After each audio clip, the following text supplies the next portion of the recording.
Like, the thing that's left that he's been playing this tournament is the Wind Ranger. Wind Ranger, yeah. But I don't think that's going to cut it in this game. The lineup doesn't look very strong to me with that hero. You need something bigger, something that can teamfight while PL is farming. And I feel like Windrunner, how are you going to go in against this team? You get caught in a pit of malice, you get telekinesis, or you get doomed. If you get doomed on Windrunner, you die. It even purges off the Windrunner, right? Do you like Timber versus them or not?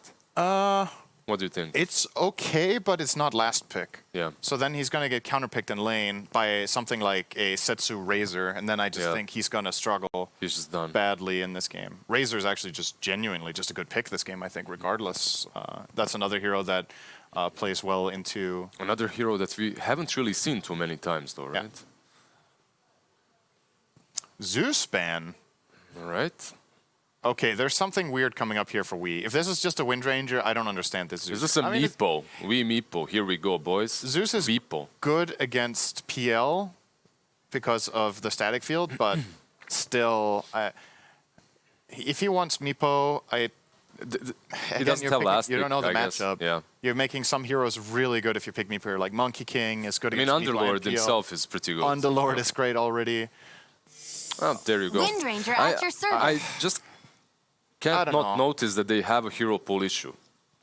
That's how it feels, at least. It definitely does. And the other thing is RNG know it's coming. Yeah. Right? It's one thing if you have a set of heroes where you swap them and it's a little bit unpredictable, but what else would that have been? Right? I was really hoping for that surprise pick, but RNG snap pick a Queen of Pain, so they get a lot of AoE damage against the PL illusions with Sonic Wave, with Scream.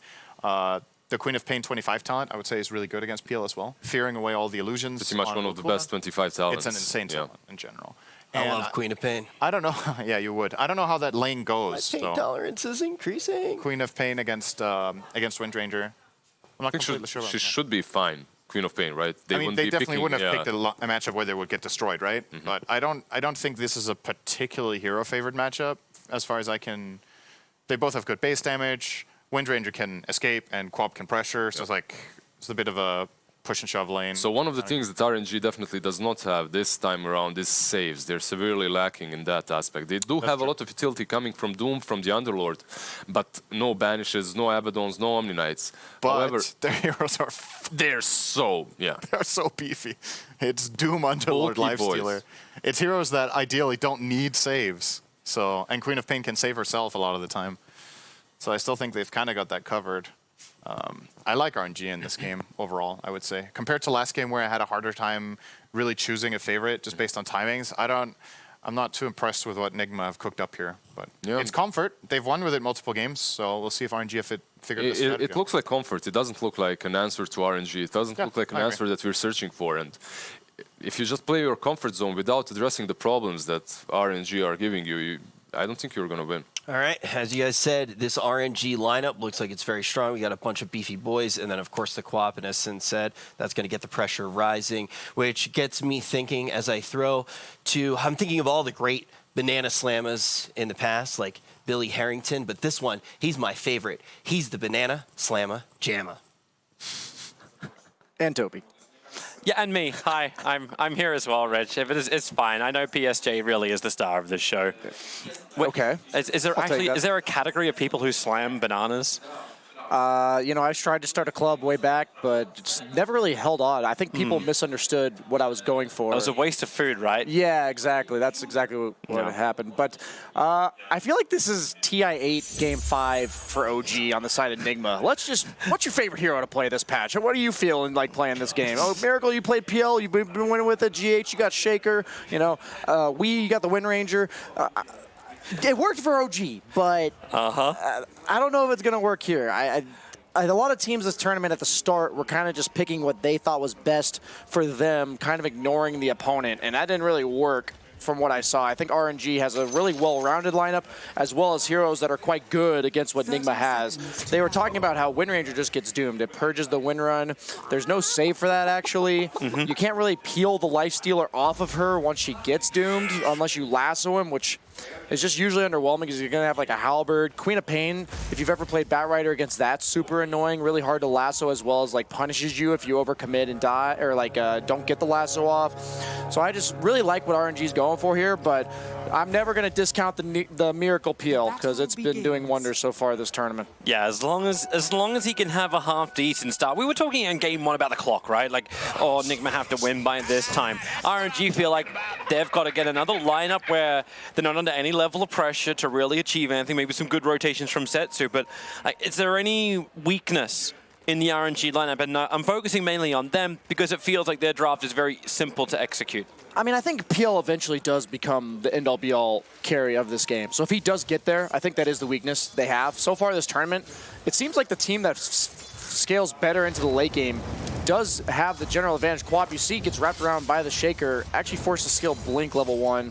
Not going to see that, but there is a 2v2 mid going on in the mid lane as well as top here. GH just walks straight past them all. I was like, well, all right, cool. Guess this will be what happens. Yeah, the team that naturally scales has seemed to win a lot the last few series, so with that in mind, even though I favor the RNG draft myself, they do have that going for them on the Nigma side. So that's really the only weakness I can see, is that they have the strongest hero in the game at 45 minutes plus on the Nigma side.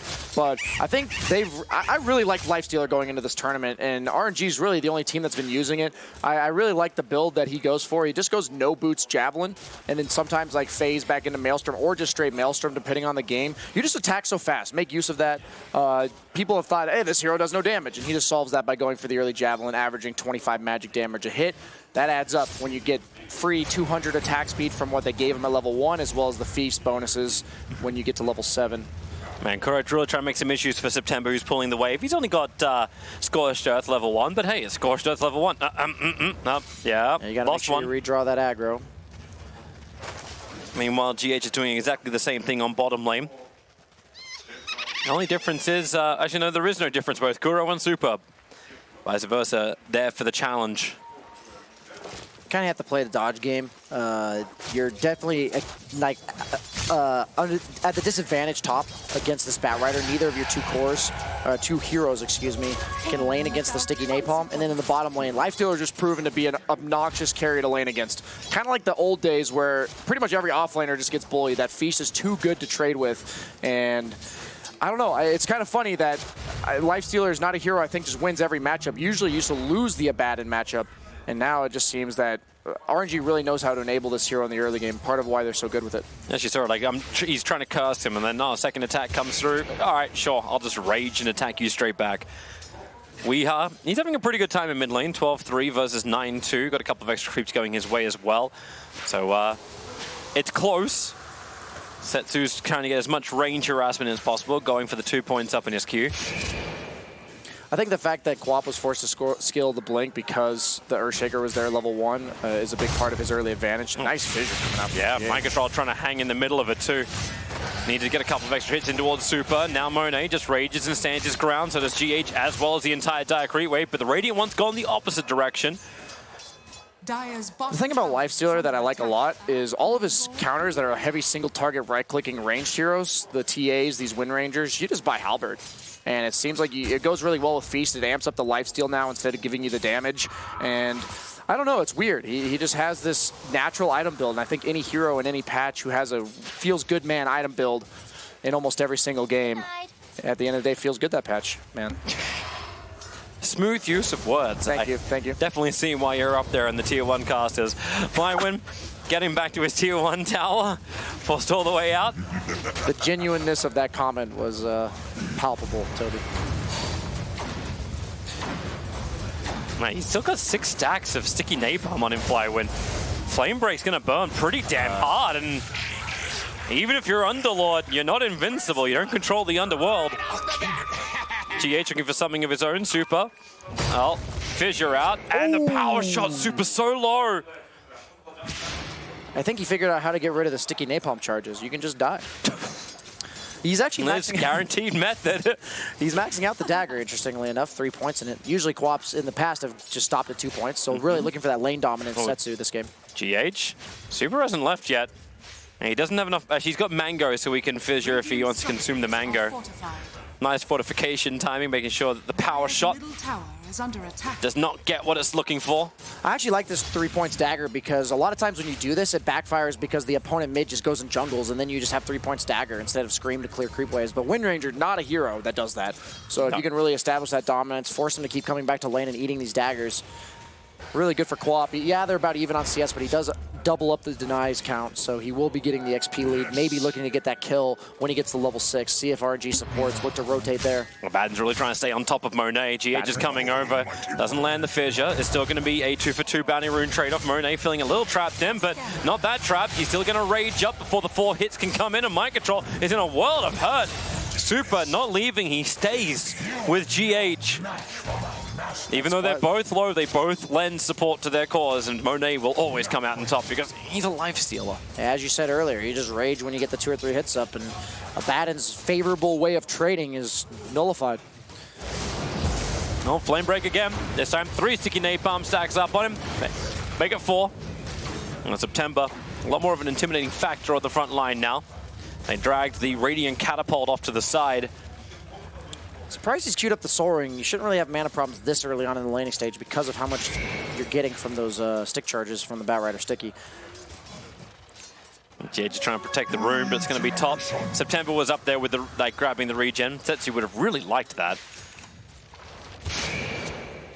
Because we was already moving off the lane and Setsu had no desire to move out. It does not get taken into the bottle of Setsu. Very greedy support Doom, going for the 2 points Devour, level 3. I think he did it because he got the attack speed creep as well as the efficient slow coming out from the Hellbear Clap.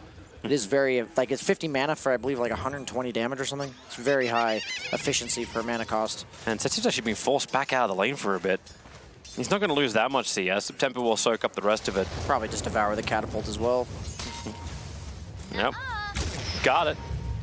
Plus 76. The new Mirana of this patch. Last patch, you always had the support Miranas just killing the catapults with arrow. Mirana is always so much more interesting, though.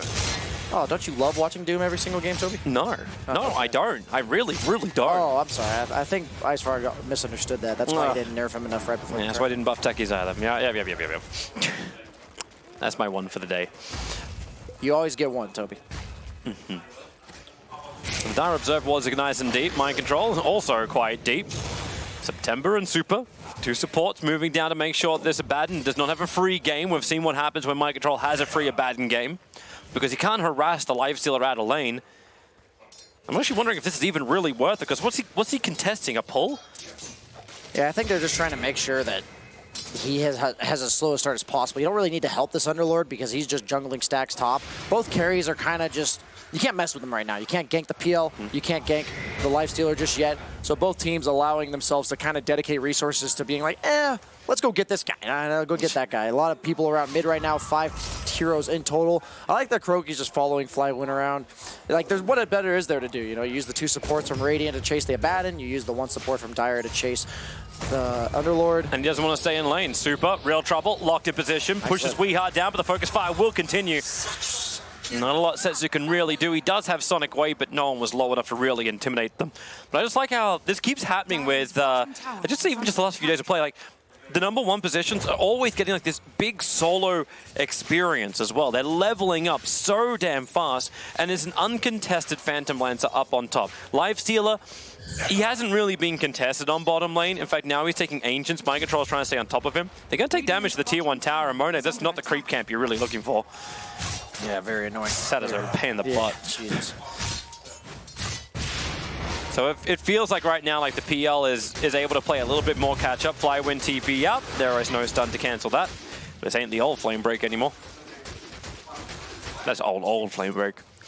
Other than Drow, pretty much every carry this patch fits the whole really hard to gank once they get level 6 or 7. The Slarfs, the Lifestealers, the PLs. They're very efficient, very independent type heroes. And that's why I think you're seeing these heroes. They just fit the meta because there's so much to do on the map. You don't want to have to worry about babysitting your carry. And I think Drow's really the only carry that does enough with just a little bit of help in the early to mid game that you can validate doing that for her. Heroes like Spectre, you have to babysit them just too long. They're too slow for this patch, but that's why you're seeing so many safe laners get such good starts to their game. Haste Rune going to work with Scream. Still has enough mana for the Sonic Wave. And Weehan not going to be too healthy out of the town. He just power shots to push it back. Monet and Super trying to do something about mind control. Very, very difficult because he's still got the borrowed time available. So shields and runs. Queen of Pain moving with that haste rune down south. But because the borrowed time hasn't been triggered, she can't just easily get the kill. And that Scream is well out of range. Zoning Scream. Yeah. Needs sharper vocal cords. Top lane, 4 heroes moving in from Nigma. The perfect fidget from GH. And September. Little overconfidence, too far and further north. But they're all trying to battle for the 10-minute mark. And Flywind also hung around. They just need to keep on the tail. And yep, no ultimate to get himself out of here. And they just keep the stun control going. He's trying to juke as hard as he possibly can. It's a leveling up. He just needs one thing to die. Won't happen. I think he thought he was going to get level 7 from those outpost experience, and maybe he was going to get away with that. By the time he would have had level 7, I think it was too late, but kind of odd that he chose to do that knowing that he had no way out of that. Especially after he lost his support. The purge creep is really important here. Underlord as well as Doom have absolutely no way to remove that sticky napalm, so he's probably going to hold on to that for a long time. We've seen a lot of support Batriders wreak havoc. You don't really mind picking it into heroes like Lifestealer just because you're not core. You don't have to worry about laning against it. It's just heroes that you're meant to pick on. You pick it with the idea, oh, there's an Underlord in the enemy team. He has no way to deal with me. I'm just going to follow him around for the first 20 minutes of the game. Rubik recovering bottom, needs to get that level 6. Now that there's only one tome, usually there's one support that struggles to do so. They prioritize the Doom this game. He does have level 6 now. Just feels such like such an odd game. 5 kills, 11 minutes in, everyone's just farming up on their sides. But how long until someone really wants to make a play? Like, is there an item for maybe if we just look at the 1 positions, when does Lifestealer and PL want to get involved? Fissures can keep coming in. It's a good pit. Coming in from Flywim, the Doom over on Kuro. You'll say goodbye to a support, Monet. Actually TPing up from this one, and no one's nearby to deny Kuro. That's a lot of heroes rotating top. A blink over with a Scream and Sting. GH on the retreat, but Setsu is not going to keep following this one. But like, you do that rotation, you kill off a Batrider who already feels a little counter from the Purge creep, and Mind Control's is beating into the tier 1 tower. Underlord's going to bring, what, just himself? Yep. Yeah, it looks like it. It's one of the main jobs of Underlord as a hero. Generally, he fills the role of defending your tower. Yeah, they were trying to give Rubik the farm bottom just to get level 6, but he was actually forced to TP to base because of Mind Control diving and really doing a good job of forcing it to be a core rather than just the 5-position Rubik this game to defend that tower. It is an important task for either team to do, so making a core do it rather than just a support really important. They are smoked up, has the Fated Brooch to potentially get in position, but I don't think it's possible to get the Echo before the Rage comes out. Yeah, you have to hit like a perfect fit. Yeah, actually, yeah, it won't happen. Another big fissure into Totem. You have to play from the Fog of War. Kuro does have Lasso. That could end up working. Bring him in close. Echo Slam. Follow up Totem and Monet. Oh, you said it'll be difficult, but that's a level 6 Batrider. He's got control. A little overzealous, I believe, just not giving them enough credit to be able to kill Miracle, he may really regret using that doppelganger already. September's moving in so damn quickly. Miracle picked up, thrown back down again. Double TP's coming in. Miracle jumped himself faster away with a Phantom Rush. So then the Sonic Wave doesn't work. September's low on life. Weehan with a Focus Fire. He'll end up getting the return kill. Miracle, okay, he doppelgangers himself into the pit, but that's still fine. They end up keeping him alive. And another RNG rotation, but they've lost a life stealer before. Now to lose that Doom under the tier 1. I believe most PL players would be dead there, but Miracle not only juking, but then at the last minute, Phantom rushing to the range creep to create gap between him and the 3 heroes ganking and buying enough time for the Abaddon and the rest of the team to TP in and save him. That's crucial, right? One team loses their carry to the gank that was investing a lot of ultimates. The other team bringing 4 heroes mid and not doing enough. Even losing a hero, like you said, in the process. Somehow, though, RNG, after that exchange, still has a slight lead. Yeah, it's a 1k advantage. The gold's just not flooding in. You still see the difference. Okay, you're missing a couple of abilities on Setsu, sure. But he's 4.8k net worth to the 3.7k of the win ranges. So the mid has a big deficit.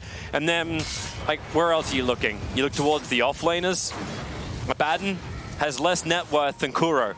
This is not a good position for Mind Control at all, and they want to try and give him more space. PL's gone jungle, so this is actually why Kuro is actually building up more net worth, because they're not giving the top lane to the Abaddon. They try and keep Mind Control on bottom. The Queen of Pain, the main like a hero that's supposed to be setting the tempo at this stage of the game, and yeah, there's a lot of damage I believe from the dagger. You're going to see another Doom on the Batrider. He's basically their 3 position though. Wind Ranger's there, Miracle's arriving, Diffusal Blade also up and running. September inside the tree lines. Flywind's thinking about helping out. Super and Setsu both here. You don't have your Sonic Wave available. Doom already been deleted. Shackle Shot flies forward. No tree to latch to 2. Setsu trying to keep Weeha back, throwing out the dagger. A nice little steal of a shield, making it even more difficult for Nigma to find a target to go on. I think the best way to deal with beef, as they were talking about in the panel, is that you just burn all their mana. Maybe you can't kill them, but eventually they won't be able to fight back. If these Underlord, these Life Stealers, these Dooms, they just have no mana. They do rely on their small mana pools to actually cast the spells that make them impactful. Yeah, you have Rage on the Life Stealer, but eventually you're going to be able to poke him down and force out the Rage just to not get his mana burn. I like the way this game's going for Nigma so far. Not only do we talk about the PL being the strongest hero in the late stages of the game, getting a really nice item there in the Ring of Aquila, both sides, but not nearly as impactful on the Radiant side. No agility carry there, but a Batrider, an Earthshaker, I'd say 2 of the greediest supports in the entire game. You know, like these heroes scale incredibly well, and even though your 3 position's struggling, you do already have a Blink Dagger on your technically 5-position Earthshaker, and you're going to have one soon, most likely on the Batrider based on his net worth. Did Lysilos just leave the Vambrace on the ground? Oh no, not the jelly again, Toby. It's not the jelly, it's just a Vambrace. I'm just saying, if it was the jelly, I'd have a lot more issues with this. Fair enough. I don't care about Vambrace. Yeah, that item lowers your net worth. Who wants that? I wonder where he dropped it. It was in the side camp. Right now you've got ES coming down with a Blink Echo Slam, but doesn't find the exact target, but gets a hell of a lot of rotations coming in behind. He still has Fissure, going to keep Monet down inside the river while September thinks about going in deeper. He got the Infernal Blade off, so at least the ES will end up going down. Miracle jumping further back, but Sensu losing life so quickly. Miracle needs another jump, another escape away. Doppelganger will give him exactly that while Weeha trying to line up. Flywim just wants to TP away to safety. Has he got the life to survive long enough? No, he doesn't. Kuro will get the double kill, and RNG have 4 heroes pushing up the daisies. DDPL, when he has that Phantom Rush active, 44 free agility, that is 88 damage. He hits for 400 at 16 minutes into the game, ignoring the mana burn as well as the illusions. That is so much damage. Oh, Underlord not looking like a very beefy boy, I believe the panel called them. Monet, Flame Break as she closes the distance, so he can battle here. Super doesn't really care. Now he'll get the telekinesis back, and that's Kuro. A killing spree being ended by Super himself. Oh, he has the Vambrace recipe. He does? Okay, he got it in the backpack. I thought he left it on the ground for a bit, but well spotted. The Queen of Pain was saved initially by a Rubik Aphotic Shield, by the way. They did get the Echo Slam onto the Queen of Pain, but a stolen Aphotic Shield was enough to save him that time around. Setsu not having the mid-game impact you'd hope for from a hero like Queen of Pain. He might help get the silence, and yep, can't move himself away. Shackle even for the extra duration control, and the Tier 1 tower claimed. RNG, I think, losing a bit of sight of what their heroes, like which hero fits into what role in the game. That's Underlord's job to be in that dangerous zone of the map. You don't want to be a Queen of Pain, a mobile hero playing underneath your own tower. That defeats the whole purpose of being mobile. You're presenting yourself to the opponent, and I mean, that's just so costly. I'm very concerned for the impact of Queen of Pain as this game goes on. Yeah, he's going for a Yules, but they were talking about the lack of saves, and maybe you don't need it on most of these cores on RNG, but now they have a Blink Shaker with not a single item built on the Queen of Pain that's a core item. You have to be fearful that Setsu's just going to feed sometimes for the rest of the game. It's kind of weird, like you feel like, oh, we're pulling into caster bias, say like Nigma are in a good position, even though they're like 2k gold behind. But you are feeling a lot more synergy from the heroes currently. We still need the RNG to kind of show us a little bit more. So I look to September, I look to the other Blinker. You look towards the Doombringer, the heroes he can potentially delete, the combination he can do with Monet. Now you have a Halberd also completed on Monet. It just seems so much easier to play Nigma's draft at the current moment. Lack of mobility coming out from RNG. They are trying to get something done, though. He's getting the information as much as he possibly can. The lasso's out of Ramone. Shackle flies forward, but Monet just rages up with the open wound. So much life coming back in. Your Scepter up and towards the air. Weeha hits the deck. The Doom is over on We2. Miracle, the Sonic Wave. That's huge. Hitting through Nigma. Mind Control will be saved by his ultimate. Miracle, however, saved by GH. A huge jump in. A 2-man Fissure. A follow-up hit. Flywin needs a little bit of extra help. A push out. Miracle able to doppelganger himself away. Which one's the real one? Mind Control finally falling down. Setsu blinks forward. He wants the big hero with a Yule Scepter and Scream. It'll be enough to kill off Miracle. RNG, now the synergy comes as a 5-man unit. Lack of mobility is not punished when they're running into you. Team Nigma taking a fight that they may not have the Kuro's gone to too. take. They're going to feed maybe a fourth hero, as you said. Maybe. They got him. Like, his 4-star's on cooldown. The Firefly wears off right now. And Kuro, where's the path away? Setsu's there. There's 4 heroes surrounding him. At least he'll get a 3-man flame break, but that's all. And what do you get in return? Wind Range is pushing bottom. ES is waiting mid. I love that heat map for Queen of Pain. That's danger zone. Yeah, the bottom lane is like, don't go there. The one time he went there, he died. That was like for a split second. That was pretty funny, actually. All mid lane and top otherwise. Yeah, Setsu trying to have a little bit more fun. We are looking for some revenge DPS. My God, he actually hit so hard. Oh. Oh, GH, right time, right place, right bat channel. Yeah, that was perfect timing. The Queen of Pain holding the blink just long enough, thinking that he was going to be fine if he just delayed it as long as possible. And that getting punished to the max. Dragon Scale, not a bad item on PL, but most people don't tend to use it. It does apply with your illusions, but at this point in the game, you don't always have a slot. Feels like there's a lot of other heroes who would like to have that. Yeah. And you even give it to the supports to jump in, like Batrider wouldn't mind it, ES as well. They'll both be on the front lines. They just have this Van Brace in the backpack of Rubik now. Queen of Pain's had 2 nulls for a very long time now. I don't know if RNG plans to use this Van Brace at any given point. Just keeping it because they've got it. Looks really stylish in your backpack, you know? Yeah. Accessories. That's what they call it. Like was it like, my mom always had like a china cabinet. Had Oh, all the rarest things there. Purely aesthetic Yeah. to show off. I see, I see. I'm just waiting for that. Like we have like TI, like we put the Aegis, the Immortal on a wall. It's like, no. There is enough of them right now. You need to have a cabinet full of this. Okay, okay. Yeah. They are going to smoke up on RNG. Looks like they're not going to find anything as of yet. Most of Team Nigma is in the mid or top lane right now. We do have just Miracle bottom. Queen of Pain revealed somehow. Did not see the smoke break, but definitely not going to catch anybody now. Going for that BKB, pretty much required for him to fight. There's no way you can ever react to an Earthshaker going on you, so you have to preemptively BKB in these fights. That's a nice time to complete. 21-21 in for the MKB. And smoke instantly from Team Nigma using that Dire Observer ward. They saw the Rubik moving.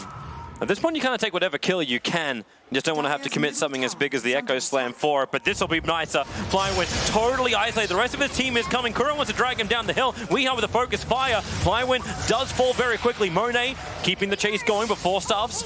And the Aphotic Shields is allowing a disengage one. Miracle off Stuff. He charged forward in September, but there's your Echo Slam. Monet in September. Both being caught out. Remember, there's no rage available. Monet shackled to the dead corpse of September.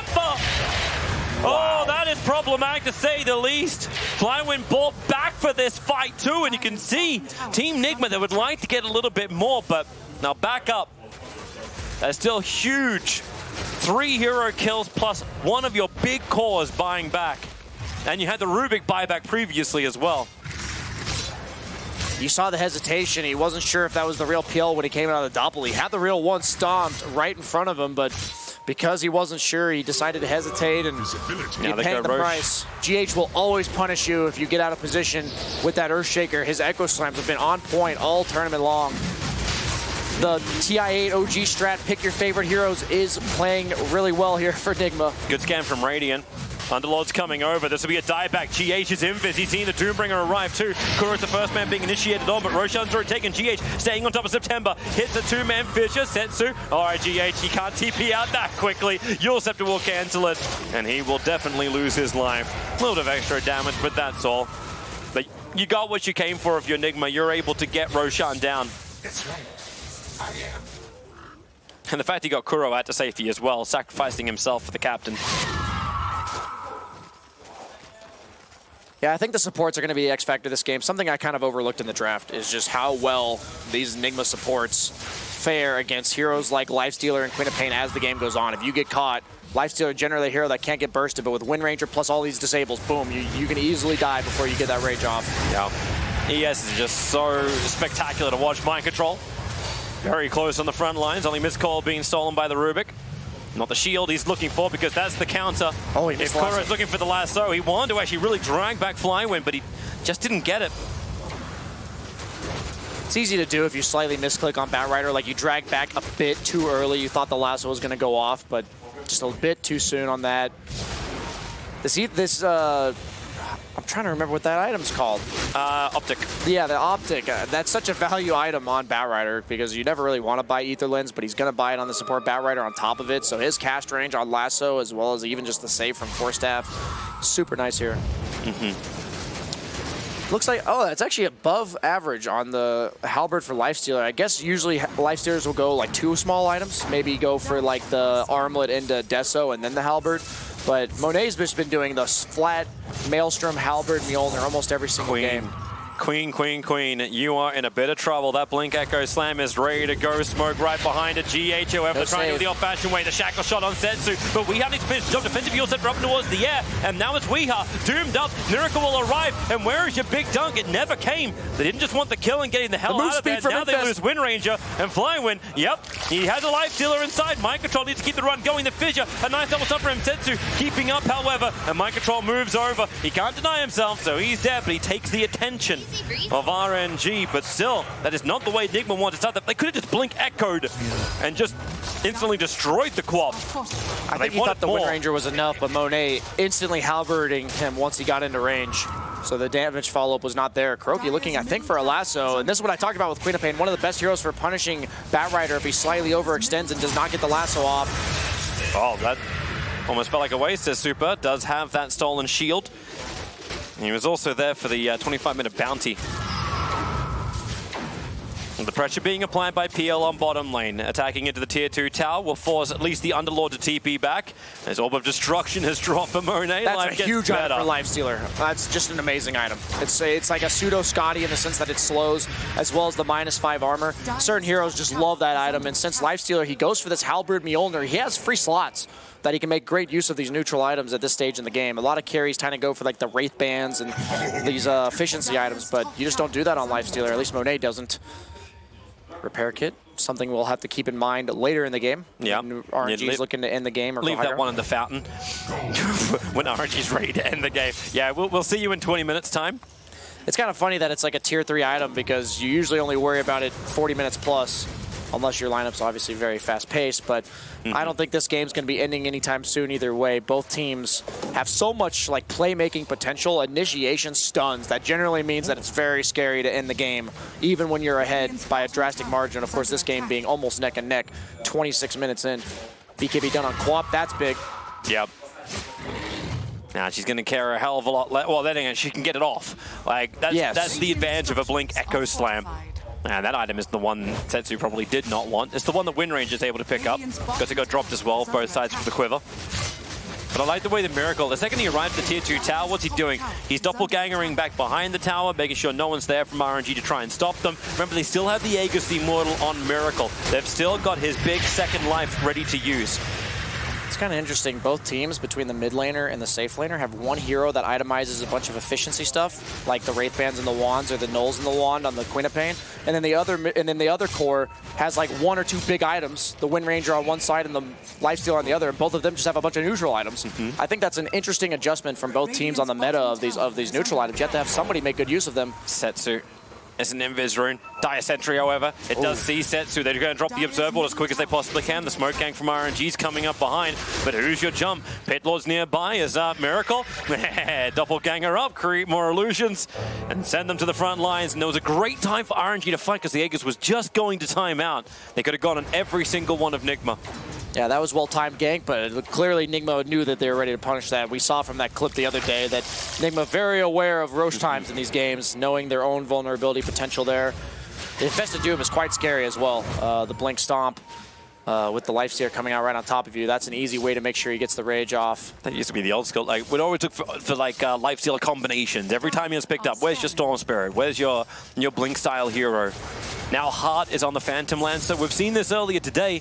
The unkillable Miracle Phantom Lancer. You said at the very beginning of the game too, if this game continues on, Miracle will eventually be way too strong for RNG to deal with. Are you still standing by that, the way this game has been going? I think if they get the Doom on the Wind Ranger and manage to kill one of the supports of Nigma at the start, that's not the case. But because you have the Abaddon, because Phantom Lancer is going to be the one up in front every time, I think he can carry as long as he has 2 or 3 heroes left alive.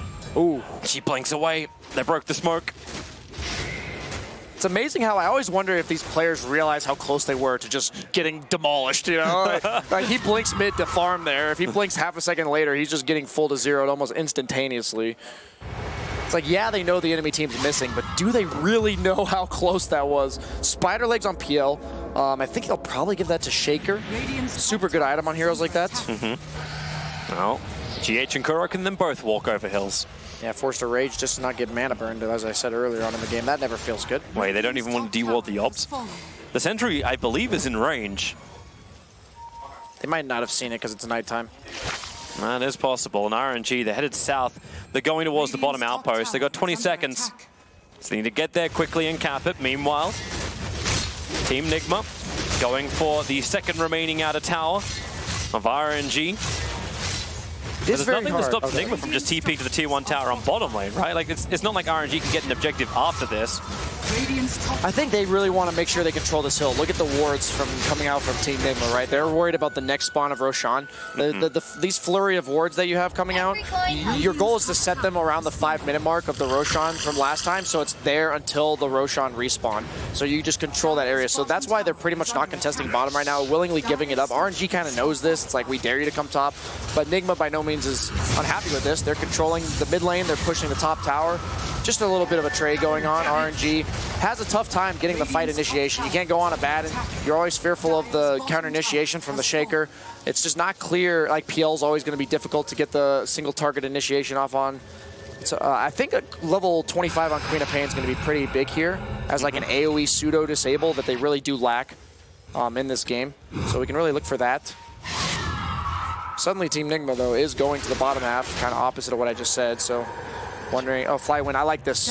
He knows how danger zone that is. Yeah, how much you'd give for a glimpse at that point. Just to try and punish this, because he seems to just be able to do this every single time. It's like, what have you got? You don't have stuns, you don't have a way of dragging me back. No Kunkers, no disruptors.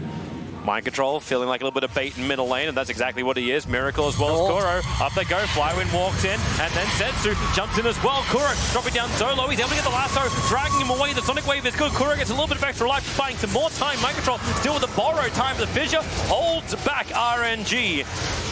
But maybe not far enough. Miracle still not going to be part of this. Mind control does not have that ultimate available anymore. Shackles fly forward. Setsu's already got the kill. And he's thinking about more. Miracle running off underneath the Radiant Observer ward. So much information RNG had to work with for that fight.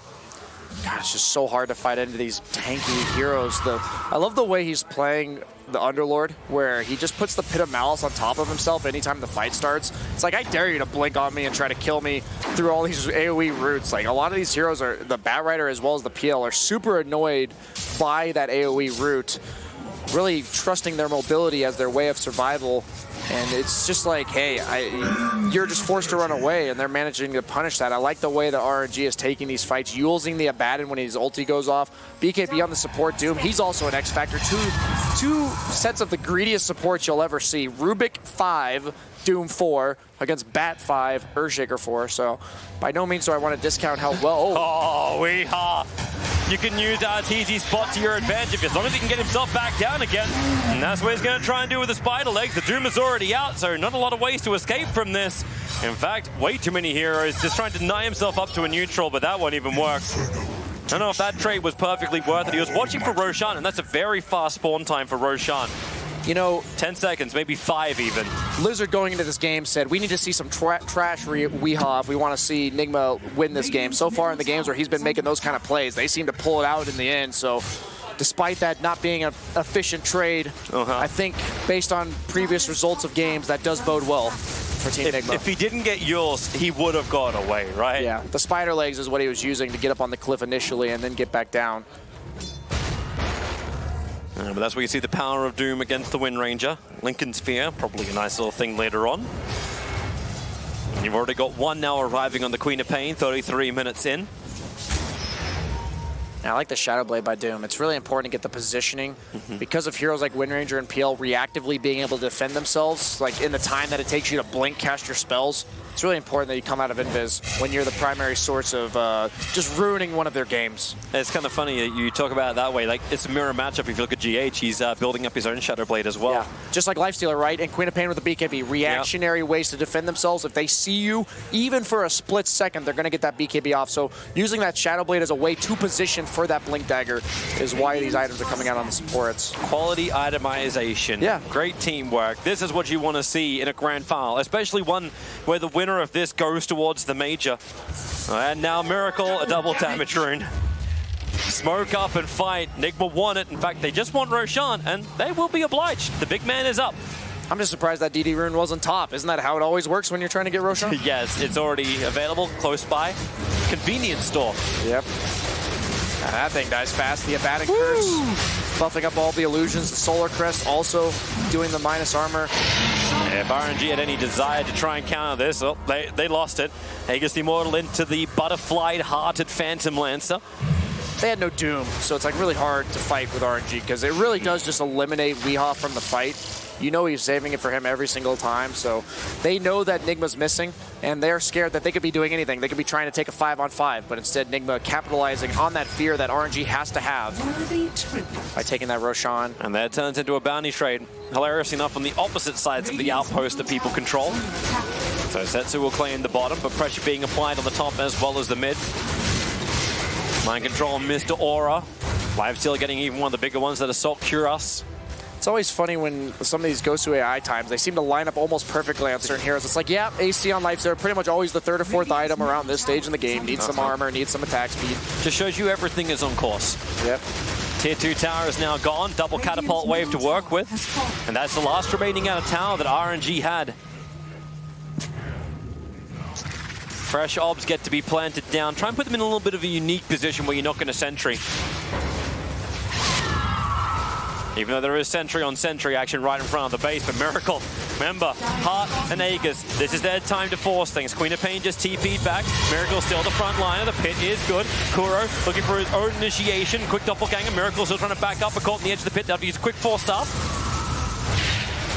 But RNG just dropping a little bit on mana. Not quite certain exactly what they want to do with that infest. It's like, Setsu, are you going in? No, I'm not. All right, I guess I'll jump back out again. I think it's so he doesn't get initiated onto when he doesn't have Rage. Oh, Miracle. They break the Lincoln Sphere.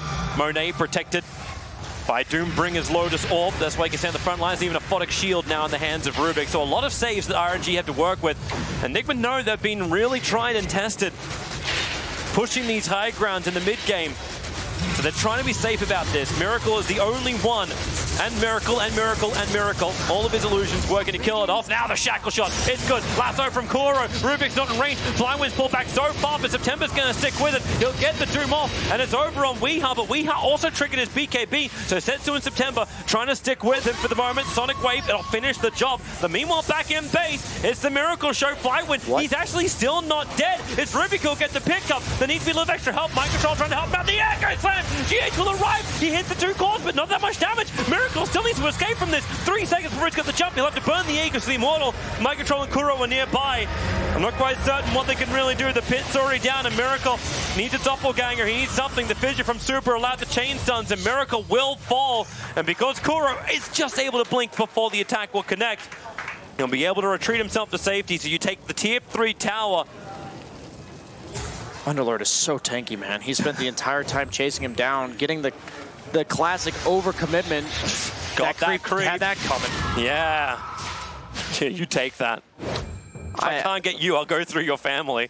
Yeah, I'm almost surprised they gave the Aegis to Peel rather than Wind Ranger, because you know that's where the Doom is going. September's getting the Doom on the Wind Ranger, and Cheese does not do anything in that case. Yeah, you need to go high ground, so you're kind of tempted to put the Aegis on the hero that you want to hit the buildings, but I think Weehaw needs to be able to contribute to these fights. He's really the sole way of threatening the damage onto the Lifestealer, even the Queen of Pain, before they get those BKBs or Rage off. Oh, well, he got his BKB off, Topes. Well, it definitely works. Oh, there's a repair kit. Trying to protect him once again. Yep, the repair kit. Thanks to also the fact they triggered the fortification on the tier 2 tower. Most of the creep wave already died. It was just the 2 range creeps on a very low amount of life. But the bottom lane is pushing in. They gave a little bit of a nudge for RNG on the top lane. So just a quick reset. Stolen Fissure on Rubik, though. That cannot be underestimated. And Especially if it catches somebody off guard. Even if you know they have it, sometimes you just forget. You know, you're not playing against an Earthshaker a whole game, and suddenly you get hit by a fissure. And we have now 25. he has the fear. Yeah, that's a big one. We talked about that. So all the advantage. I'm not quite certain if like the cheese was consumed, right? I think Wind Ranger has it. I assume. No. No, it was Abaddon who picked it up from the pit. Oh, did he? Okay, so Wind Ranger had none of the items. Interesting. Yeah, he might have had and just triggered it. I just only saw what was picked up from the pit. And RNG, they'll group up themselves. This is their turn for a smoke. 5 players together. It's worked for them in the past, and they'll try it again. Down the middle lane. Would you like a PL, or a PL? You want none of those because none of them are PL. But inside the jungle, underneath the Radiant Observer Ward, you know there's a Weehaw. Blink him, you'll set her up towards the air, the pit will get the instant grab, and Weehaw will fall. Even it gets to hold the Doom. I like that he BKBs on Doom, because worst case scenario, they have to, like the Earthshaker happens to be behind, and you know you're going to get the Doom off. Like he was holding it in case they needed it, and he's the only one that BKB'd. I really like that. It seems like a weird BKB, but it basically causes... It makes sure nothing goes wrong, and it's really cool that the only one hero popped in there. Lifestealer, lassoed back. There's no Shrine down there to TP over to. Rubik just making his way in. Now the stun control will go to work. Even Echo Slam being committed. Man, they really want to Mona. He's dead for half a minute. Super throws out the fissure, begins his own TP. No one is in range for a stun. That's very strange. If they weren't helping the Wind Ranger mid and they're not top, where are they? I'm gonna say bottom. Yeah, it's a very strange play by process of elimination. Yeah, generally that's how map awareness works. I'm not trying to call him out for having bad map awareness, but that is very strange that he made that play into his own jungle with none of his team around. Hey, you got good things, you got bad things. The BKB and then just a little bit of a maneuver from the Lifestealer caught out. Now removed the Shrine. This makes Roshan a little bit more accessible now for Nigma. Prince's Knife on the Batrider now. Not exactly a hero that attacks instantly, so maybe they'll still be able to get their BKBs off. It is a 2.5 duration Hex on first attack. Oh, wow. He actually blinked himself item. in. Oh, he's got a Lotus Orb on him. Never mind, Setsu's fine. Oh, he's got a Prince Knife of his own. That's actually really nice on Quap. As long as you have the slot for it. Miracle is really just trying to keep the nudge going. Keep in mind, too, like you nudge the mid, then you can slip through the top. Shadowblade is now completed over on the ES. They got double Lotus Orb. They have a Shivas for the PL. They have the AoE Fear now. That's actually kind of a big deal just because being able to peel the PL off of the target that he's focusing. You saw how long it takes to kill a lot of these heroes. Doom, super tanky, the Underlord Aura, removing 35% of that base damage from PL, which he is almost entirely base damage. Does hand the Witless Shaco off to Kuroki. That's 1,000 health at the sacrifice of a 400 man on an in-hero. That's generally pretty good. And I like how RNG is still not... They don't have to hide inside their base. Yeah, we lost a tier 3 tower. Yeah, we lost a shrine, but you're looking for your own openings. 42-minute runes. Grab the illusion. Is that shield? It's shield. The best thing that Rubik can steal. It's so huge. It allows them to hold the BKBs. On one hero, at least. Or if somebody does get initiated on, but with the lasso, like you said. That's why Abaddon's good against Bat. Ninja Gear for Lifestealer. You get the Flicker for the Abaddon. Oh, the Ninja Gear. I actually think this is a support item, oddly enough. They put agility on it, but you love it on... If he ends up running out of slots, you love it on heroes like Doom. It's basically a Shadow Blade. That's actually who he gave it over to. Yeah, it is basically a Shadow Blade. So people have been using it on Disruptor a lot. They were talking about on the panel one time that it wasn't very good on supports, but I think I thought that initially too, and now teams have just been putting it on supports exclusively. Go for it. Kuro needs to get the hell out of there. The pit once again is able to trigger in time. Very fast jumps, and GH, he was nearby, but he cannot help. Meanwhile, on the top lane, mind control, movement speed, trying to break it through the tree line. Monet, Setsu, and Flywind all on the tail. GH thinks about helping out. One quick force up gets him a little bit closer. Vision may need to be committed. The Shackle already breaking the Lincoln Sphere. Setsu will BKB up. Mind control. Borrowed time has already been triggered. Buyback coming in from the Batrider. Needs some kind of counter. Miracle. He jumped into the back lines. And he needs a little extra help to keep the fight going. And the last throw, Kuro trying to clip. Who's he going to clip? Super? Put him up on the hill. I guess that'll work. For the moment, buyback now in from the Underlord. A TP on the way out. Anyone have a stun? Flame break. Oh man, the damage. They still can't even kill him. But the chase continues further towards the south, but another TP out. And the BKB protects him. The fissure, it didn't get the stun. He triggered at the last second. That was matter of milliseconds. Roche going to be spawning in about 30 seconds. Neither Not team even knows that, though. You go 10 seconds on that Roshan. It's ticking fast. And it just got scouted out by Batrider, but now they just look elsewhere. You're on top of a... is he on top of a... No, just a sentry. Just a sentry, not knobs. Another look in towards Roshan. Must be the perfect time for Nigma. And there it is. They know it's up. They've got to be quick. This is now third Roshan. We'll have either the Aegis or the Refresher. If you can see that drop inside that mass of PLs, win yourself some money. Blink forward, almost getting the hit over on the ES, but the Doombringer lows all protected. BKB Setsu still there on the front lines. Abaddon, borrow time will trigger. The Doombringer's going down the Sonic Wave. The fear, he can't finish the job, and he gets the Doom over on the PL. Found the real one out of all of the illusions. Wind Ranger battling from the hillside, but the damage feels so negligible. Once again, Nigma now have to buy back on a core. The Fisher block over on the Underlord, caught on the wrong side. The lasso, but Setsu blinks in, trying to stay here with his core. The Miracle back to fight the Echo Slam. Monet, he'll rage will protect him for the moment. They finally get through the Underlord. He's dead for 2 minutes. Weeha trying to focus down Monet, but he's losing his support heroes. Abaddon, as well as Batrider and ES, all falling down. Miracle, stun control for the moment. He needs some time to get himself out of here. 1 second before Doppelgang is available, and Miracle is down for 2 minutes. A triple kill for Monet. Weeha moving over the spider legs up the hill. The Fissure buys some more time. I think he wants to try and power shot down Super. September chasing him, but the Yule Scepter from Setsu. Weeha will also die to the Scream. 4 heroes down, only one of them has buyback, and RNG are making a beeline for the mid lane. Wow. That escalated quickly. It did indeed, and Miracle feeling himself a little bit too hard, does buy back, and Abaddon gets bursted before his ulti comes back off a cooldown. His teammates, I said, he needs the supporting cast. He's done enough to 1v5. Even if he's individually the strongest hero in the game, like both teams, all 5 heroes scale really well, and took so much time to kill that Underlord. Lifestealer barely gets his rage off before that Echo Slam, and they're turning this into at least 1 laner rack. Repair Kit is stalling it out, but I mean, that's a tall task for 2 heroes. There are tier 2s in the other 2 lanes. Yep. So that bodes decently well for Nigma. Maybe they'll just be able to take... Actually, Roshan's still there. I didn't... Yeah. After all that, you almost forget it's still there. And RNG can go back and claim it with no PL for 60 seconds. It would take one hell of a glorious play from GH to really even contest him, and he's still licking his wounds. The efficiency infest. Every coin helps. So goodbye to Roshan. What have we got? It is Aghanim's upgrade. Yep. Not bad at all. Lower cooldown. Drops it to 40, I believe, maybe 45. So it feels like Team Nigma will have... They'll need an amazing fight if they're going to repel this from RNG. Getting rid of the remaining Shrine. Abyssal Blade now done for the Lifestealer as well. Dire's top shrine. I don't know if the Doom actually managed to complete up his Refresher Orb he was building up. But there would have been a lot of money, 25k, the advantage for RNG. Dire's top tower has fallen.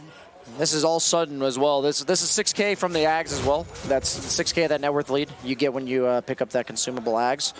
And that all the buybacks coming out from Nigma that then resulted. That was like 8 people dying, I think. Something like that. There's that Refresher Orb. So pretty much all 25k of that is in the last 2 minutes. Pretty crazy how this close of a game just burst wide open for RNG in one single fight. Feels like this is why most games aren't going to 70 minutes, because some fight between 45 to 60 minutes just has one team heavily favored coming out of it. And it's like dieback and then 2 core heroes dead for 2 minutes. Like, I don't know what we defend with now. If it wasn't for the tier 2 towns, this game would be over. Yeah, they would have been mega under at least 2 lanes of racks, which is a much bigger deal than just the 1. Okay, outposts. Team Nigma are coming out. They've got an Observer and Sentry on the hill. So they want to try and, fight around the tier 2 tower. 47-minute mark as well. Even as the cleaning rapier, up the jungle. The Rapier queued up on PL. I don't know if he'll go for that. Not really the best hero. Got a lot of money. Dire's bottom tower has fallen. Now, RNG have arrived, bottom lane. If he can protect the tower. Fissures to begin with, the creep wave's still there, everyone's grouped up, but when the pipe is activated, GH knows this is not when he wants to try and jump in. Flame Break pushing him back, and that repair kit, it does clean up the wave quite nicely, buys a little bit more time. But they just let the Aegis Immortal Lifestealer, meant to be the invincible one, just keep the push going. Arcaner and DDPL, I don't think they're going to be able to make use of it, but if RNG decides to go for this, he does TP back. Maybe they're going to smoke out. He finishes Abyssal Blade. Okay, they might smoke out with this because of how important those runes are to making him just that much more powerful. RNG's going to smoke in. Are they actually trying to hunt the Phantom I Lancer? think they think he's out there, yeah. They know if he's farming the map at this point when you're ahead like this, the opponent's usually going to look on your side of the map because they know you don't want to play there. So it's interesting that they did that, but it does make sense. They haven't seen the PL yet. They could have also they could have scanned, like that's what Nigma did coming out. They're looking for their own opportunity but won't find it. Yeah, they just clean sweeped wherever he could be. So at this point, they have deduced that he is not in base, or sorry, that he is in his base or with his team. All right, just leave 2 observer wards behind and then push in through top lane. That's an interesting move. It actually effectively corrals the PL because if he wasn't already in base, you would sure that he is now. Team Nigma are not back at base in time. Mass TPs are coming in now. GH quickly into the Shadow Blade. Monet, they need to try and break something on him, but remember, he's still got that second life. The pit's being dropped down. Monet shackled and will be sent back towards Weeha, but nothing will catch him. Kuro found Super in the back line, says he wants to jump into. Gets a silence over on Kuro. Where is Yakko? No, they all get streamed away. Running in fear. Batrider is already down. Another quick shackle. This one catches Monet as well as Setsu. GH, he still wants his moment, and there is his moment. He jumps in for the big hit, but it's still not enough. They just regenerate and keep on fighting. Royal never have to give up because they're going to take this game from Team Nigma. They're running into their base. Miracle is doomed up for the moment. But this will be at least the second lane of Rax. That's it. Nice shackle. Curry is coming out for the gem, able to claim him. Has fallen. I love this buyback by Doom, knowing that they don't have buybacks on the 2 supports from Nigma. What is Mind It's time to Control win, thinking? baby. Maybe they can catch Super. That's probably the easiest target in the back line. Prince Knife. Hex him up, jump him forward. Setsu looking for his own target over towards Weeha. RNG we're looking for the second lane of Rax. Setsu, the defensive heal scepter up towards the arrows. There's your visible jump forward. Monet going after Weeha. The pit's just so damn good, and so is the Sonic Wave. And looks like Fly wants to take everyone back out of here. 3 heroes together. The only one not included in the delivery system was Setsu. But he'll be able to afford his own way back. That's what Kappa sponsorship gets you. Not going to touch that one, Toby. Okay, well, they don't get megaed. No, they don't. It really felt like it should have been over, but yeah. I guess RNG are being a little safer about this. Being 2 games up in a best-of-5 grand final, going to the major. Yeah, you play it safe. Yeah, you don't have buyback on your Doom now. I think with that buyback, he did think it was over as well. That's why he bought back, just to really ensure the victory there. She's actually in the middle of... He's Lord of fine. Nigma. Is that fine? Nah. I'm not certain that that's fine. Now Monet is the next primary target. They need some extra bashes from Miracle. Man, they do not want to fight into this pit, especially with the 25 talent buff up. It takes so long to get through the plus 0.8 second route. It makes it like 80% uptime as opposed to about 50. Weeha. Spider legs. No shackle target. The defensive BKB will do the work. You've been holding that one for a while, haven't you? Oh, I let it out before. Oh, have you? Yeah, I let it out yesterday. But it was like 4 a.m. in the morning, so I don't know if anyone was actually listening in at that time. Is it just because it was 4 a.m.? If it was 3 a.m., I'd be Matchbox 20 feeling lonely. For anyone who actually knows that lyric. Shout out to the 2 of you in chat. Yep. That'll be 3. At least 3. Okay, at least 3. You're right. Yeah, but don't worry. I'll make it up to you in the year 2000. Fair enough. Relentless. Hey, you got some time on your hands. Yeah. The waves are still being repaired by Nigma. Even though they are 3-man smoked up, looking for their own targets. The second ES has that Echo Slam. You just know he wants one quick pick-off for some level of reaction. Mind Control forever scouting with the Shadow Blade. Same with GH. It's almost like they're just chaining the invis, being the walking wards, the walking detection. RNG knows something's up. Look at their base on the other side of Nigma, right? He sent Illusion Rune on the PL to clear those up, but when you see a massive creep wave hitting the enemy tier 4s, you're like, oh, well, this is pretty obvious. They're just trying to get some of these outposts, even though it's a little early. Rapier. There's your Rapier. 52 minutes into the game. The longest one I think I've cast here is 54. We did crack the hour mark, I think, on the game Cap was casting on day 2. So, but we still haven't hit 70. We have not hit the 70 mark. Do keep in mind, Rapier does now give True Strike, so against the Halberd as well as the Evasion talent coming out from Lifestealer, that is a significant buff that received in this patch in this specific matchup. Not only is it like the 75% from MKB, it actually is straight up True Strike. And it feels like he's able to capitalize on that bash time he gets from the Abyssal Blade. Absolutely. Like you catch out one hero and you'll probably actually kill them in that time. It's not like the Wii from before. Yeah, the plus damage is actually nice, even though it doesn't benefit your illusion, just because you're against Underlord. They are looking to make this happen. Oh, they're underneath. The Observer Ward, they're turning around. They see Doom no bringing buyback. on the front lines. They're going to a bit of blade him up. Can they get rid of the Doom in time? Yes, they can. And he's got no buyback available. The Sonic Wave very ineffective. Kuro will still go down. He'll buy back himself into the game. But huge BKB's already triggered from RNG, and that's why you're seeing the home delivery system. Queen of Pain also able to blink away in time. Won't do the same for Rubik. He's in the back lines, being shredded apart. Ghosthead will just by a little bit of delayed time. The Super will fall. Double damage is in the bottom river for anyone who can want it. And Dire see it with 2 different Observer Wards. Roshan's time, looked like it'll be about a minute and a half. Man, that rapier with the crit talent, man. Meant to be a straight minute.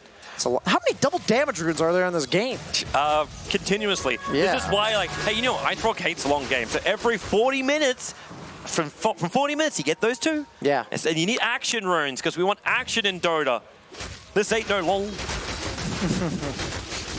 Love you. You have your strengths. Don't say that. Nobody here, at least the viewers watching. Miracle charges back into the pit. There's your buyback out from the Rubik. Miracle just wants to rip apart that tier 3 tower. Quick doppelganger away.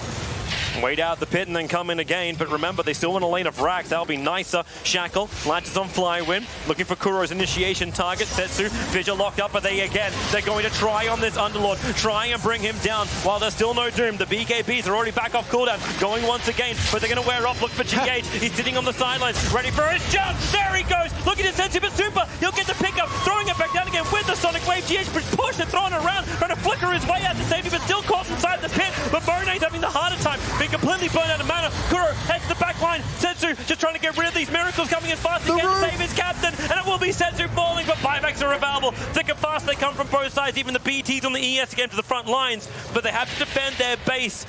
Team Nigma, they get buybacks out from 2 huge cores and a support. But it costs their Batrider and ES supports. Maybe you're okay with that. Roshan, no mind control, go back in. Missed it by that much.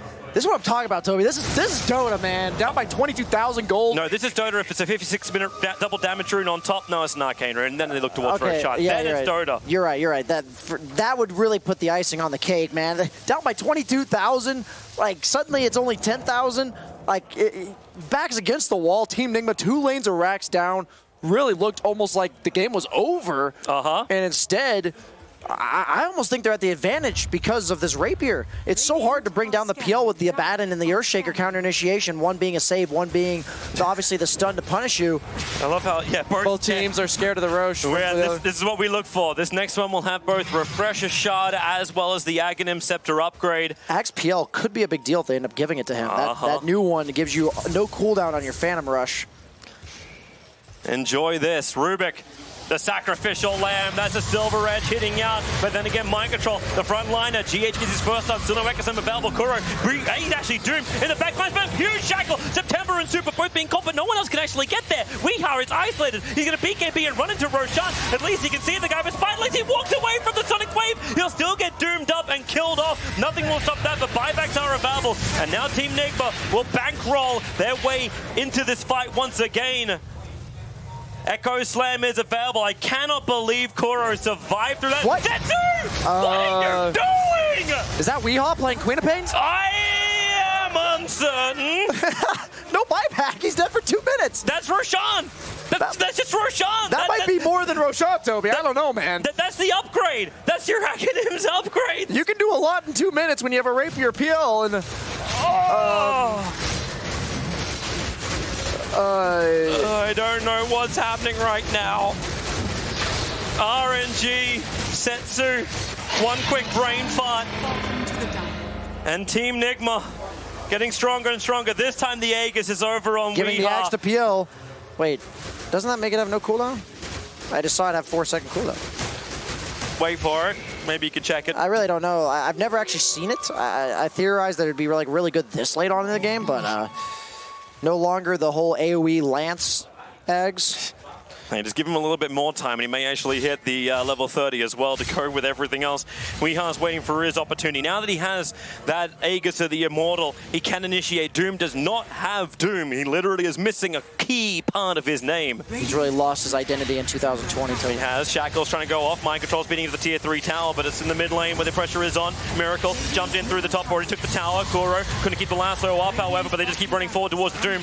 Already down to 1/3 of his HP.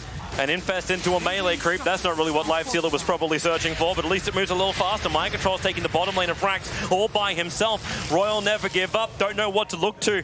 And maybe they will actually have to give up at this rate of the game. You can pick him up, but you're so heavily split. You've lost your top lane of Rax. The attention of the rest of the Team Nigma move towards the mid. Mind Control's like, please come at me, bro. I still have my ultimate available. Mid Rax is now totally gone. Doom will end up falling down, and the pressure just keeps piling up. Buyback comes out from the Doom. Still doesn't have that ultimate available as Miracle setting up Flywood. This feels a lot easier to kill him up, especially when Weeha is focused firing down Super. But Weeha losing his own life. Don't worry for the second one where that came from. The pit is down. Miracle controlled for the moment. You'll have your Queen of Pain back up in 1 second time. And Team Nigma just want to get the hell out of that. Queen of Pain TPing to the front. That she really wanted to try and chase this one. Setsu, no crazy blink forward. Or maybe he does. He actually BKBs a little earlier too. Weeha tantalizing them with his cape when they almost bit hard. It looks like he's got the Axe Scepter on Wind Ranger now, which gives you the double win run. Most likely has the level 25 talent. I actually haven't checked that out yet. Is this all in? Is this all in right now from RNG? It's time to go, baby. How many buybacks we got on Dire? We got one on PL. Oh, sorry. PL and a bad. Oh, yeah, Bad just got his, yeah. Yeah. Okay. Still on cooldown. But that's a lot to chew through. Lifestealer has his off cooldown. That's all it is for the Radiant side. And they are really, this is going to be a final push. They have to go straight in for the tier 4 towers. Echo Slam, everything is up from both teams. Who comes out at the top of this fight probably will decide this game. I think you got to find the Doom on Wind Ranger because he has no buyback. Monet slipping in through the bottom. Looks towards the Rax, very exposed, but then Mind Control, he just runs in through the rear, trying to get as much information as possible, and he's able to do so. He's in the middle of the entire RNG lineup. Can somebody get this man out to safety? Borrowed time, 4-staffed up, and away to safety. Information gathered. Yep, RNG are here, got it. Bottom lane is pushing in quite heavily. If you BT down there, you could even just go for the tier 4 towers and go for your own surprise. It's just TP cancels will be the other way of doing it. They also have no creeps, so they have to back RNG off. have to come home. Man, are we going to get to see a 70-minute game, Toby? I'm going to jinx it right now. 61 minutes in. Remember, you've always got the taxi from RNG. If they can just get something inside the base, they could try and go for a heavy play. They will have enough damage to battle through backdoor protection, but fortification's up from Nigma. It is not up for RNG. I think they had to fort just the creeps there. I think they just used it. The fortification on the Radiant side. Yeah, that's what they did. Yeah, that's alarming. That they can all in that with potentially at least with the PL as well as the focus fire if they have an opportunity. If they catch you with your pants down, pretty much keeps RNG in their base because of that, or at least near it. The level 30s potentially coming out soon. We do have the level 25 from the Rubik, much lower cooldown on the telekinesis. You're loving it for like almost like the PL. Like he's gonna be the first one to hit it next to the Queen of Pain. PL actually has a pretty decent level 25. If he went for the attack speed at level 20 or level 10, excuse me, he gets the evasion. You get more illusions from your level 20 talent. That's actually really nice. And then you get, I forgot, he took the crit, so he gets the 4-second cooldown doppelganger as well. That's actually a super insane level 25 or level 30. Man, how the hell do they control him at that point? Yeah, he already feels pretty invincible. I suppose that's when you look for the Queen of Pain with the Scythe, with the Bloodthorn. Any kind of lockdown you've got.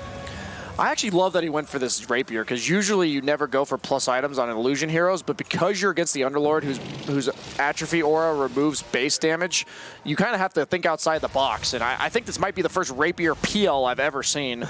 And so I really like Miracle really recognizing the uniqueness of this game and the situation he's in.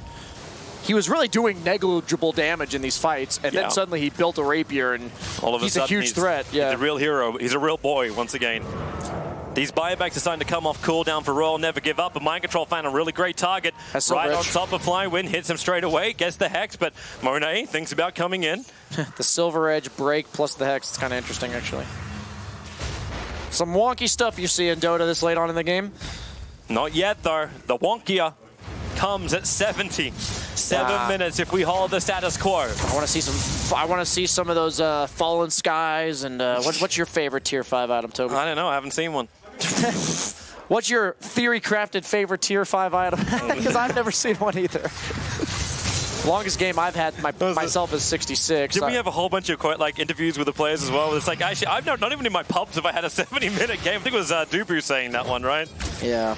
Oh, man. This is 64 minutes. I just want the countdown. Like remove the actual time up on top. Can we have a big one of those old school they have 24 had the clock going Why can't we? Oh, go ahead. No, you're good, man. I was gonna say why can't we just have a gentleman's agreement to just let this game go another 6 minutes? You know what I mean? I don't know if RG are happy with that because they can't move into their own shot call. You could have Team Nigma walking around with all the items nah, that's something we didn't really think of, didn't we? We can't actually get any of these 70-minute items. Yeah, you got Ninja Gear on Doom. He can smoke himself out.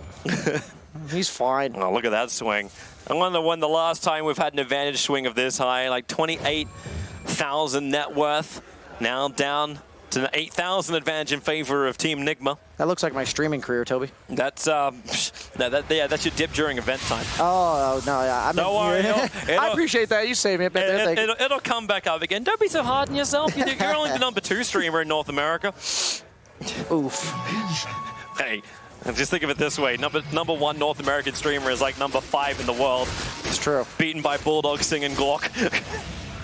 Yeah, we prefer quality over quantity.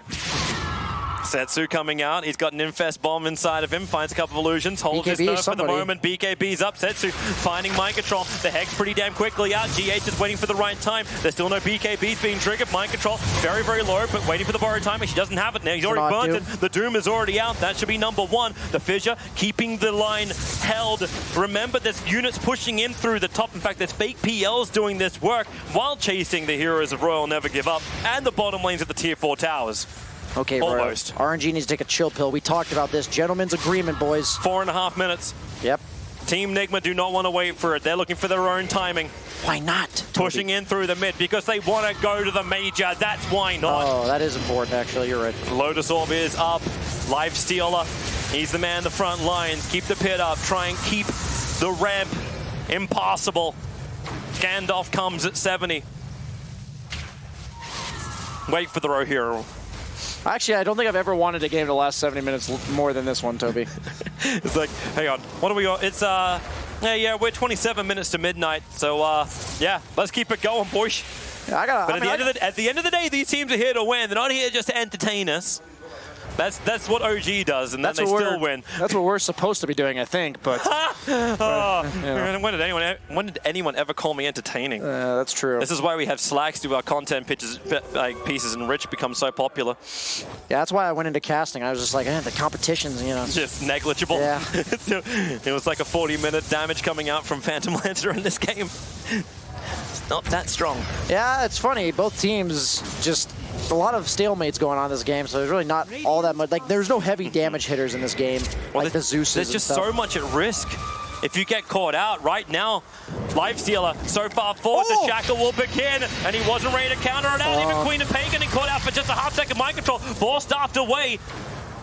Team Nigma began this, but will they end this? Rage is now worn off. Wait for that jump in from GH. It's waiting in the back lines. Flywind still retreating back out. Flamebreak not popping anyone else. Setsu probably the only one broken off from the edge of the pack. That's an Octarine Core 5-position Batrider, by the way. Sure. Why not? That's the game of Dota. They still control both the outposts. That's why the money is continuously rolling in. And for now, RNG. That was some ballsy play from RNG just to walk up the mid lane. They don't see anything down that tree line on the side. And Setsu, once again, very happy to blink directly into the middle of everything. But the pit, it feels so hard for Nigma to play around this. There's always a good route just to lock him in position. I'm ready to see a 70-minute Apex instant GG on the PL. That's what I'm ready. That's what I'm ready for. We've seen those videos on Reddit. Roshan's up. You'll watch him go down for another time. Scepter to somebody, maybe the I don't think we've even used a second refresher shard either. It's been sitting on the ground. It's like I think Earthshaker has the first one. Yeah, I think so too. Mind Control's holding on to this one for now. Yeah, ES double Echo Slams. He gets the Aghanims upgrade. That's going to be another 6K net worth for Nigma, so they're up by 14K technically now. It almost feels like you should give it to the Abaddon, the refresher shards, like double borrow time, right? Yeah. It's like, come at me. All right, come at me again. Forever the frontliner. Well, minute. We're getting there, Toby. We're getting there. 31, 30.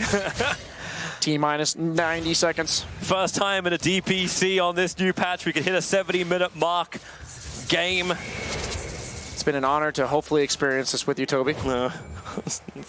Hold together. If they end the game in the next minute and a half, I swear. Let's go over there and slap Kuro in the face. Why? You can do that. I'll watch. As they get jumped by the rest of the team. Oh, Team Nigma still holding the perimeter. I don't think I've actually seen RNG come out and even plant a ward in a while. Yeah, I mean, just the megas, right? The sheer threat of getting just locked. Wrapped around on. Too scary. And we got 50 seconds on the clock. There's items already strewed across the base of RNG. A BKB completed for the Phantom Lancer. It's not like he's going to have a whole bunch of them dropping in just a second. 40 seconds, everybody. 40 seconds. I need like a... Do we have like a drum roll soundboard? Time to whip out the 4K Dota. Hit some jungle creep. 70 minutes in. Actually, the right play nowadays. GH is still... I mean, he'll keep the bottom lane pushing. No one's going to come out to him.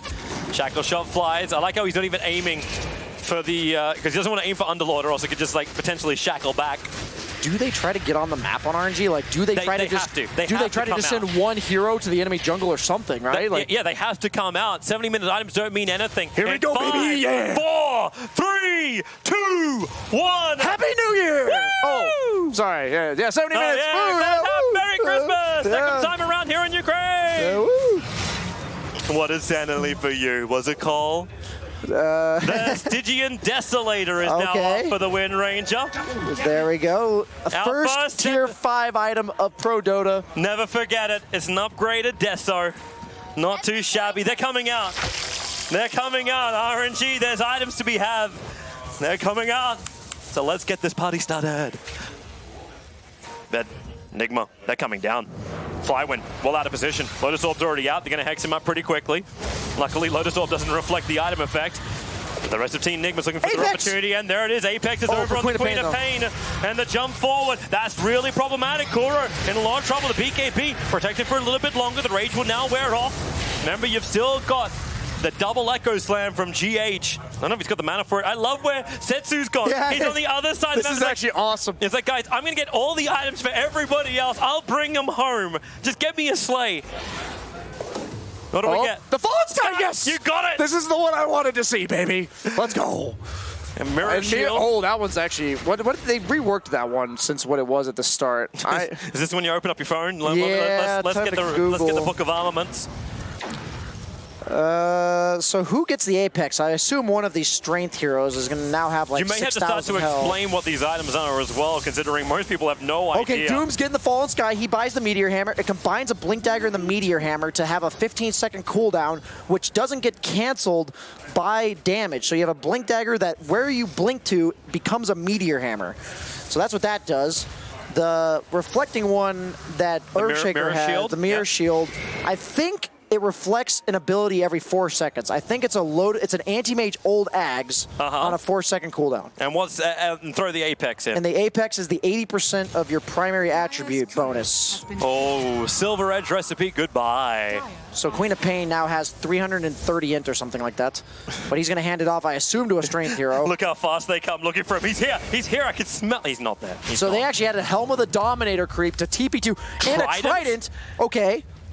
That's the one that combines Sanj, Kaya, and Yasha, but nobody on their team has those items. That's kind of a bad one for them, I think. Yeah. So maybe they give it to Do you really want to open up an item slot for that as well? Like, nah, I mean, it's pretty efficient for one item slot, but I mean, you have to also spend 6,000 gold to get it. Right now he's using Manta, and when he uses Manta, he switches his BKB. It's like it's either fight mode or push mode. And like, does anything really outbalance your Rapier? Probably not. I just want to see Doom roleplay a Meteor the Courier's Hammer. making a run. Go Courier down the side. You can see Team Nigma moving over to try and catch it out, but they couldn't. It was over on the hills. It's a Nullifier coming out for Lifestealer, I believe, is what he had on the Courier there, the Sacred Relic towards that. Oh my God, just this never-ending standoff. They have all three at for this point, Dire. we'll have ourselves, what now, a fifth Roshan? Okay. We're up to now? Yes. Actually, no, sixth Roshan. Fifth. Does it really matter? Not really. It's just more refresher shots. They gave the Timeless Relic, I believe, to Wind Ranger, maybe? The Earthshaker no longer has it. It's probably better than a Lincoln's, I have to imagine. Yeah, it doesn't give you the stats, but the 4-second cooldown, I have to believe, is pretty nice. The amount of times I've seen this one-man smoke on Doom, they've done it like 3 times in the past 20 minutes. You realize it's a Ninja Gear. That's what it is. Okay, thanks. I'm just like, what the hell are they doing with just that? I didn't realize he's still holding on to it. Yeah, you're just testing chat. I know you Yeah, are. that's definitely it. I know there's at least 5 people that really spoke up instantaneously, ready to call you out at any moment. Another courier The falls amount prey. of fucks I give. All right, Lifestealer, hold the top. 2 smokes purchased by Bat. Is this Earthshaker going to delve 6,000 gold into those Trident components?